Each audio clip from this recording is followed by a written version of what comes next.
Jumpa lagi di Jagat Review TV. Selamat menikmati informasi berita hari ini. Sebelumnya, Dimensity 8100 cukup memberikan mengejutkan dengan performanya yang mumpuni untuk smartphone kelas premium. Sebut saja Realme GT Neo 3 dan Xiaomi 12T yang terbukti ngasih kinerja yang kencang dan stabil. Nah, kabarnya nih MediaTek lagi sedang menggarap penerus dari Dimensity 8100, yaitu Dimensity 8200. Ini dibocorkan leakster ternama di situs Weibo Digital Chat Station. Ia menyebut kalau SoC Dimensity 8200 bakal bawa peningkatan clock speed dari pendahulunya, 3,1 GHz untuk Core Prime Cortex A78 dari sebelumnya hanya 2,85 GHz di Dimensity 8100. Selebihnya tidak ada yang berbeda dari SoC baru ini. MediaTek sendiri sudah mengonfirmasi bahwa Dimensity 8200 bakal diumumkan pada 1 Desember 2022.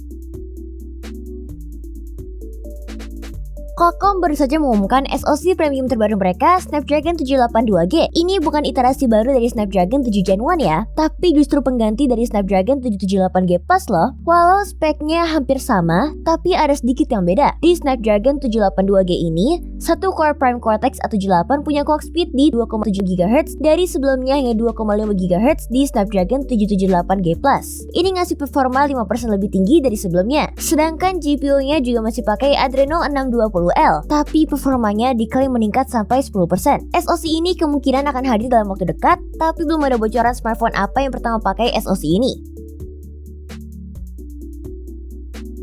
Samsung Galaxy S23 series kabarnya bakal hadir chipset Snapdragon 8 Gen 2 versi overclock. Wih, menarik nih. Menurut bocoran Ice Universe, Galaxy S23 memakai Snapdragon 8 Gen 2 eksklusif dengan peningkatan frekuensi core utama menjadi 3,36 GHz dari semula 3,2 GHz. Tak hanya itu, GPU Adreno 740 juga turut di overclock menjadi 719 MHz dari semula 680 MHz. Belum diketahui pasti apakah chipset overclock tersebut akan disematkan di semua model Galaxy S23. Namun untuk model Ultra, hal tersebut hampir bisa dipastikan setelah melihat bocoran Geekbench yang beredar baru-baru ini. Samsung Galaxy S23 sendiri rumornya bakal rilis pada awal 2023 mendatang, antara bulan Januari atau Februari. Kita tunggu saja dengan sabar ya. Oppo resmi mengumumkan Reno 9 series di Cina. Ada 3 model yang diperkenalkan, yakni Oppo Reno 9, Reno 9 Pro, dan Reno 9 Pro Plus. Secara desain, Reno 9 series memiliki tampilan yang cukup mirip, namun ketiganya punya spesifikasi yang berbeda, terutama pada bagian chipset dan kameranya. Reno 9 standar hadir dengan chipset Snapdragon 778G, sementara Reno 9 Pro menggunakan Dimensity 8100 Max. Versi upgrade dari Dimensity 8100 sebelumnya. Model tertinggi alias Reno 9 Pro Plus ditenagai oleh Snapdragon 8 Plus Gen 1. Kemudian perbedaan lainnya ada pada sisi kamera. Reno 9 Pro Plus punya konfigurasi 3 kamera, sementara 2 lainnya hanya ada 2. Di Cina sendiri, Oppo Reno 9 series ini dijual mulai dari 5,5 jutaan rupiah hingga termahal 10 jutaan rupiah untuk Reno 9 Pro Plus. Kira-kira kalau masuk ke Indonesia harganya jadi berapa ya?